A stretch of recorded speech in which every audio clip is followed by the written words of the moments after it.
Hey guys, what's up? This is Mekos back again for another video, and today we're going to be talking about my Lucas matchup chart for top level play. So that means playing against the best of the best, people of high level skill, people of top level skill, not people you're playing at your local high school, your local college, or in your mom's basement, or even people at your locals where, you know, they're considered top level maybe in your community, but are they top level and high level on a national scale?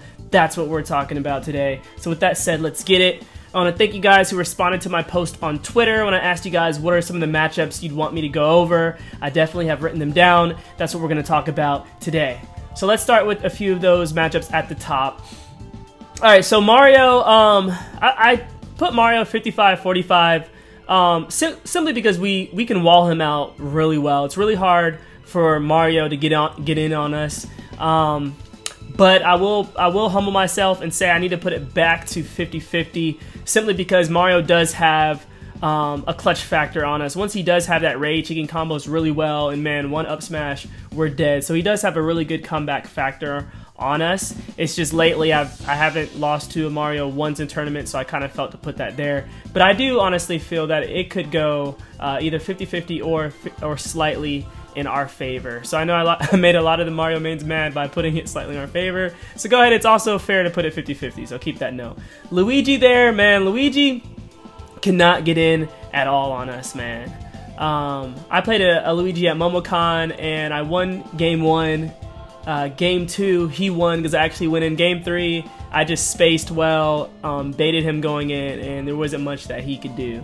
You know, Luigi it's a really tough matchup for Luigi, or not really tough, but slightly we win it. That's my opinion there. The one thing Luigi has going for us is that he can gimp us, but then we can play really safe to make sure we're not put in those situations. You know, we stay towards the middle of the stage, things like that, okay?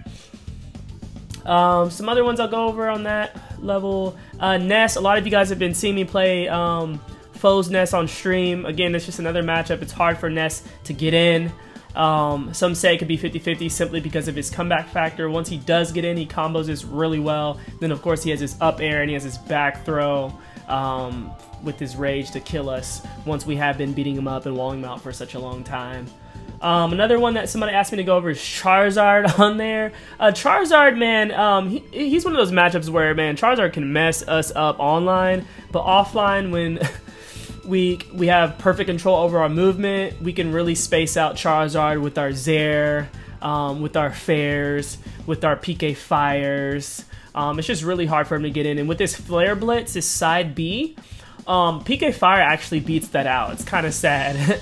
So, just, again, that's one of those matchups where I think Lucas slightly wins it. Let's move on to 50-50. So, 50-50 matchups, some of those on there we wall out really well. So, you have Meta Knight, you have Villager, but let me go over the Meta Knight one first. So, with Meta Knight, before I thought that we slightly won this matchup, but at, Greninja Saga, which actually knocked me out of the tournament, was AC. It was the best out of 5. He won 3 out of 2, right? First 2 matches, he just bodied me. I was trying to fight him, right? The next 2 matches, I brought it back. I was spacing, walling him out, baiting him. And then, guess what? Game 5, he took me to Town and City, and he camped the platforms. So you see a lot of characters that know that we beat them with our zoning game. Some of them are now relying on just sitting back, right? Just saying, you know, I'm willing to time you out. It's a similar thing that Bayonettas do. I'll say that so whenever I go over the Bayonetta matchup, okay? But with that said, you know, once you do go in on them, if you're at 30% and they get their combo off on you, you're dead. You're dead off the top. And that's just tough, man. So that's why I put that there as even. With Villager, I had a chance to play Renai, man. We had some awesome matches, man. Renai, this dude is just so amazing with Villager, man. He's the best Villager in the world for a reason. And we had some awesome matches, but before I thought Lucas slightly won it just because of the way that I mess up US Villagers.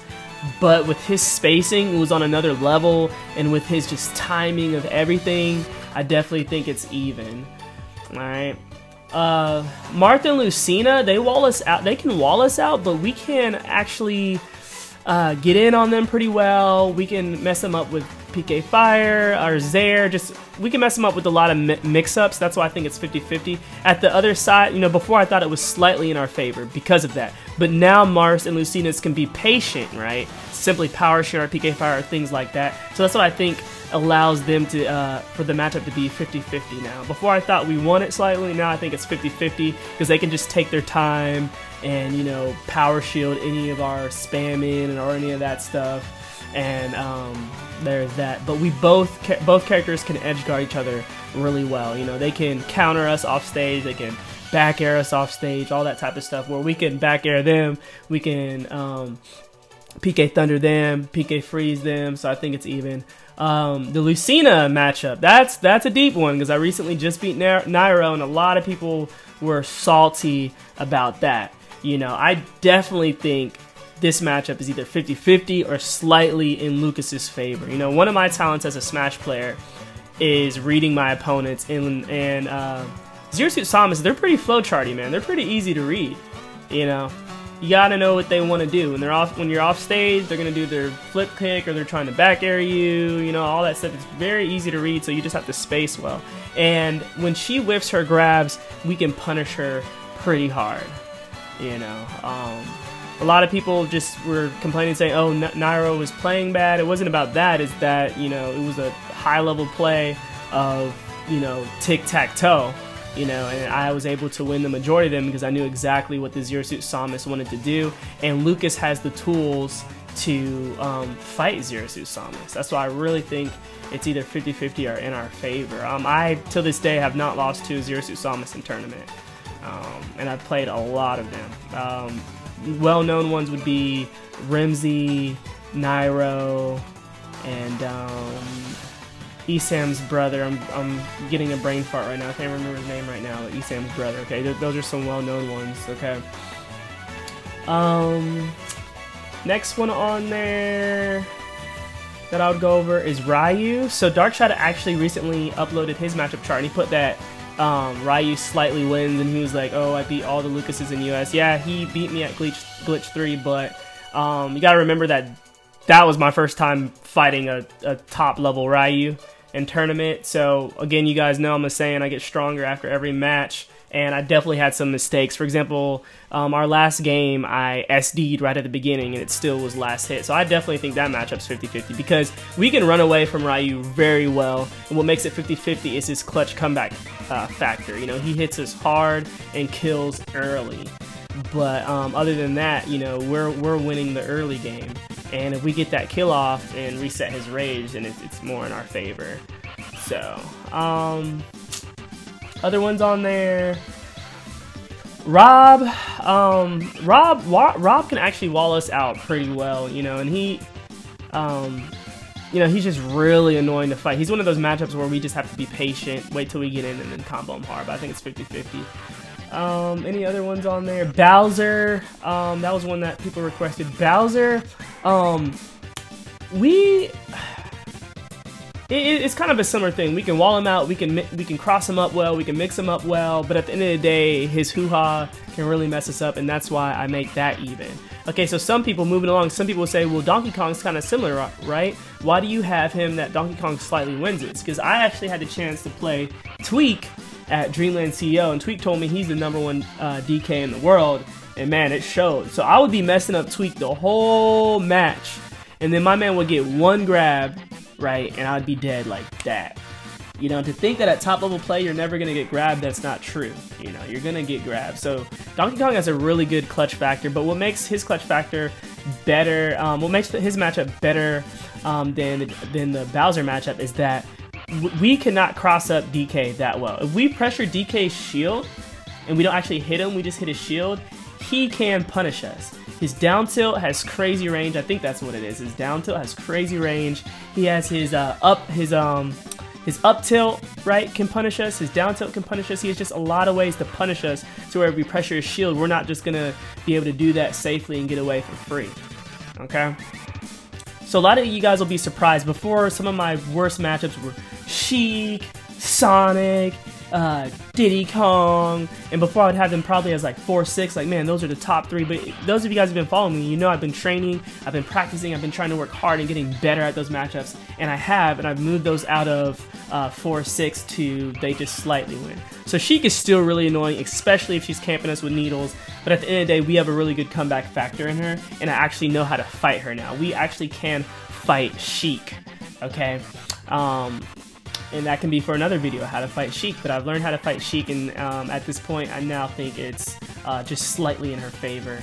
Corrin is a tough matchup. Corrin is a really annoying matchup. She's a matchup where we have to be patient, because Corrin she has a really good grab, really good shield. She's just really good at when we attack her, she punishes us hard. So she's just a matchup where we just have to be patient and wall her out and basically bait and punish her. And if we do that, it's just slightly in our favor. Now, we go hyper aggro on her, man, she destroys us. Okay, so Bayonetta, a lot of people think it's 50-50. Oh, Taeda beats a lot of Bayonettas in Japan. That's true. Number one, I don't think they play for money over there, so we don't know what their mentality is. But over here in the US, people are constantly advancing matchups because they're trying to win, they're trying to get that money, right? So what happened when Bayonetta first came out? They'd be doing those dive kicks, all that stuff, and what did us Lucas players do? Pivot grab and mess them up with our grab combos. Guess what they're doing now? These Bayonettas are camping the crap out of us. They know we have a really good zoning game, and they're just sitting back. Alright, so I played Saj. You guys saw I played Saj at Momocon, right? I actually, those of you guys who follow my YouTube channel will know that I played him before at Dreamland CEO, and he taught me a lot. I was like, man, Smash 4 players really camp like this. Game 1, we went to Battlefield, and he was hopping up and down the platforms, running away, playing the clock, right? So I'll talk about this later in my recap video. You guys will hear it again. But at Momocon, I was now ready for it, right? I striked Battlefield Dreamland, took away all the stages with platforms because I knew he was going to play the clock. And people were like, oh, Lucas is just camping. No, I wasn't camping. I was baiting and punishing. I was going toward his zone. If you watch the matches, I was always applying pressure. While he was the one sitting back, he was the one trying to camp, you know what I mean? But my point of saying that is that that's what Bayonettas do now, and if they get us to a stage where we can't catch us, or they also get the lead really well, then it's just really tough. And she can run away from us and just body us. And then when we go hyper aggro trying to catch up, we make that one mistake, bam, you're getting witch timed, or you're getting comboed off the top, or you're getting comboed off the side. It's tough. You know, I don't want you guys to compare and say, oh, well, you beat Saj. No, Saj, I believe he played the matchup incorrectly. I think that they should camp us a little bit, but he camped 24/7 and played the clock. I don't think Bayonetta should play the clock. I think they should camp us, and then also, but with a few mix-ups of when they go aggro. And Saj didn't go aggro at all. So that's that. So that's why I think it's slightly in their favor if the matchup is played correctly. And I think the Bayonettas that do that more are Salem and Captain Zack. They really mix up camping really hard, but then also going aggro and applying pressure when the time is right. So Sonic is a matchup, man. Whew, that was probably my least favorite matchup back in the day. Not anymore. I've worked really hard to try to learn the matchup, practice a lot, even got a lesson from Zeke to try to help me get my mental state right.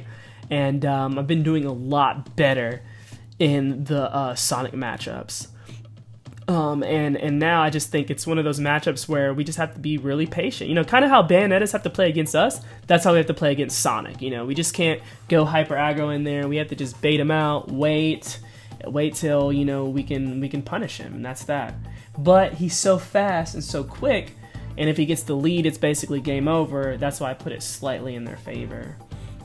Another one that was on there was Diddy. Diddy Kong.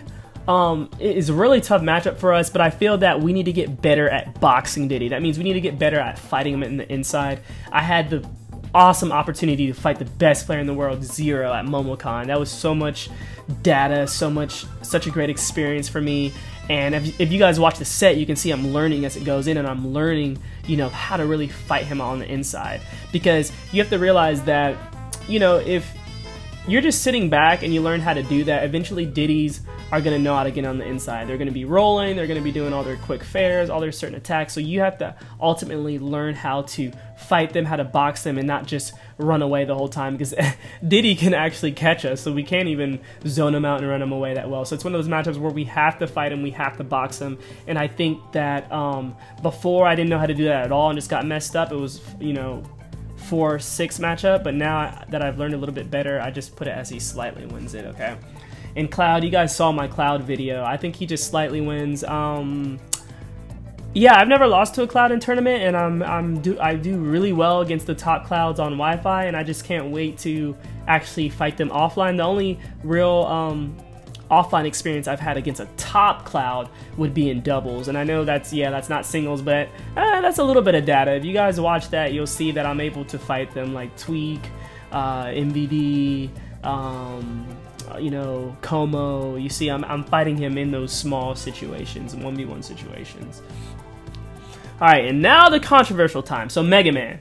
Alright, let's start with Mega Man. Yo, Mega Man, I think he is our worst matchup, and I was going to do a video showing this, but I decided not to, just because it would hurt us Lucas players, because then the Mega Mans would see what they need to do. No, I'll go ahead and say the player's name. My man Peanut, man, in South Carolina, this dude has mastered the Mega Man Lucas matchup better than any other Mega Man, better than Scat, Kamehameha, all of them. He has mastered the Lucas Mega Man matchup so much better. Mega Man has all the tools to shut us down. If we try to hit him from above, right, if we try to hit him from above, his tornado stops us, right? If we try to hit him horizontally, his pellets really stop us. People say, oh, you can absorb it. No, they have tons of good mix-ups that they can do. A smart Mega Man is going to do mix-ups. And guys, let me tell you, before, I used to think that this matchup was either even or slightly in our favor. I've played some quote-unquote strong Mega Mans, like Matty G, stuff like that back in the day. You know, he used to use Mega Man. But, you know, Peanut, in my opinion, is on another level when it comes to this matchup, so much so that I'm like, yo, Mega Man is our worst matchup. He edge guards us really well. With he has perfect spacing with the spiking, with the back air. None of our attacks beat Mega Man's back air. So if he's patient and spaces out well, we're having a tough time recovering, okay? When they do Leaf Shield, when he goes off stage and nicks us with Leaf Shield, it nicks us, and then they footstool us right after and puts us in a terrible situation. It's just really bad. Mega Man is almost one of the people who edge guards us the worst, guys. And that's basically it, man. He bodies us in neutral and he bodies us off stage, and then it's also hard for us to edge guard Mega Man. Now, a lot of Mega Mans don't do this. They just use their up B, but I've noticed the top Mega Mans, the strongest ones, they will save their jump after they up B. So that's a really good mix-up, making it hard for us to spike us. Before, back in the day, Mega Mans would jump and then up B, and yeah, we could time it and spike their up B. They're not doing that anymore, all right? The Mega Mans have evolved. All right, Greninja on there. You guys saw, man, I got F up by that Japanese Greninja at Greninja Saga, and apparently he's either #1 or he's definitely top 3 Greninja in the world, and he plays Sayada all the time, so he knows the matchup. Of course, I don't know the matchup, so maybe that's something to do with here, but still, at the end of the day, he's just quicker and faster than us. He walls us out well. We can't absorb his water ninja stars, his water shurikens, whatever they're called. He punishes us hard if we whiff attacks. You know, his great combos, he combos us well. He edge guards us well, and his forward air really can hurt us. And it's just really hard for us to box him. He's so quick, he's so fast. You know, he can really mess us up. He can really fight us well. You know, but you know, as I get more experience, I think maybe that will change a little bit there. So the best for last, the controversial one, Rosalina. So a lot of the Lucas community is mad at me for this one. People are like, well, what about PK Blueberry? You know, he made the buzz switch off. Guys, that was like a year ago. So #1, matchups evolve. I guarantee you DeBuzz has probably gotten better at that matchup. And if you watch that set, DeBuzz has no clue what he's doing at all. So that's #1. So #2, this is about if Rosas are high level skill with their character, and #2, understand the matchup. And I had the chance to play a Rosalina like that at Glitch 3. I don't remember the player's name, but this dude was really good with Rosalina. He desynced Luma perfectly, so where he would punish my shield, I wouldn't be able to punish after, because then Luma would hit me right after. He did the timing so well. He edge guarded perfectly. If Lucas is off stage, you should be able. Rosa has the tools to hurt us, to hit us, especially if we're going directly for the ledge, right? So what we have to do is go above the ledge, and if we do that, we're still gonna get punished. And if we're at death percent, then we're dead with her forward smash or with her up smash, you know. And if we whiff, we make one mistake, then she just absorbs our up B. So Rosa really bodies us off stage. We can hurt her off stage a little bit, but no, she bodies us worse off stage. And then on stage, right? You know, people say, well, you zone her out with, you know, PK Fire, with Zair, things like that. This Rosa was just patient. Think about it, Lucas players. If you play a Rosa and you're hitting them a lot with PK Fire, PK Freeze, any of that stuff, even if you're hitting Luma with PK Fire, PK Freeze, then that Rosa is not playing the matchup right. Because this Rosa, all they did was just avoid it. Just hopped around it or rolled back. And that's what a smart player would do. Okay? Because all the Rosas I played before, I'm just spamming PK Fire. I'm effing up Luma. Constantly killing Luma. This Rosa didn't let me kill Luma that often. Not as often as those other Rosa players. It was very smart. Just backed away. Just avoided it. And then even when I'm Zairing, when I'm PK firing, if it does hit her shield, she's power shielding it because she's patient. This player was patient and calm, and it was slowly backing me into the ledge, to the corner of the stage, to where I'm in a very bad situation, right?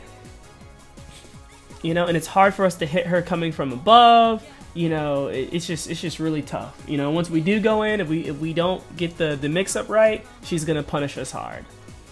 You know, and guess what? We can't recover from above her, so we always have to go to the ledge. And against Rosa, it's very hard for us to get up from the ledge. She has a lot of tools to constantly giving us damage, to constantly trap us on the ledge, right? Okay. You know, and it's not about, oh, well, I beat, you know, Rosa. PK Blueberry was talking to me about it. He's like, well, I beat the strong players in my region and they use Rosas and I beat them. I'm like, that honestly, you know, doesn't matter unless they are strong Rosas on a national scale. It's not about your local community. It's like on the national level. That's what I mean by top level play. National level, and number two, if they know the matchup. You know, and I, again, fought a Rosa who actually knew the matchup. You know, and he was telling me, he said that his PK Fire, stuff like that, beats up the Luma. I'm like, man, if the Rosa's playing smart, it shouldn't hit that Luma, okay? So basically, guys, the main argument against that was, yeah, a year ago, the buzz had to switch off, but guys, matchups evolved. Just like my example with Bayonetta, a year ago, Bayonettas were dive kicking and we were just pivot grabbing. Now they're camping us, right? Matchups evolve, and I definitely think that Rosas have gotten better at the Lucas matchup. All right, I would love for maybe some Rosas to give me their opinion on that. Okay, what they think the matchup is. Oh yeah, guys, before I end, I want to add one last one, my thoughts on the Mewtwo matchup. So before I made this one, I had no top-level Mewtwo experience, but lately, just recently at MomoCon, I was able to face Abadango. A lot of you guys maybe saw that on stream, or you can now check it out. It's on up on YouTube. And when I faced him, I had no experience. But by the end of the set, I believe that it's slightly in our favor. I was also able to talk to Abadango about the matchup, and he just told me a lot of things, like we can potentially kill Mewtwo as early as 70%. Potentially kill Mewtwo as early as 70%. And if you guys watch that set, you start to realize I kind of start to figure out how to box. I figure out how to fight him. I figure out the spacing, all that stuff. And as I learn more about the matchup, I honestly can see it being slightly in our favor. With that said, in that set, since again it was my first time, I was just thrown off by a lot of just different things, and I didn't know how to space correctly in certain situations. So that's my thoughts on the Mewtwo matchup. So with that said, guys, that's my thoughts on some of these matchups. Those are the ones that you guys stated that you wanted me to go over on Twitter. Take it easy. This was fun, and I'll probably be uploading another one by the end of the summer once I get more experience by attending these summer tournaments. Alright, this is Mekos. I'm out. Forward air coming in there. Spin shotting over the top of it. Short hop L players coming out for Speedman, trying to bait out something from Mekos, but Mekos not buying it. Just going to use his quick options right here. He actually had the read on that grab. Yeah, he definitely had the read. But didn't do it. Up throw. That's going to take it. And good stuff from Speedman, you know, making it this far in bracket, taking out some names, showing up for Georgia. But Mekos going to take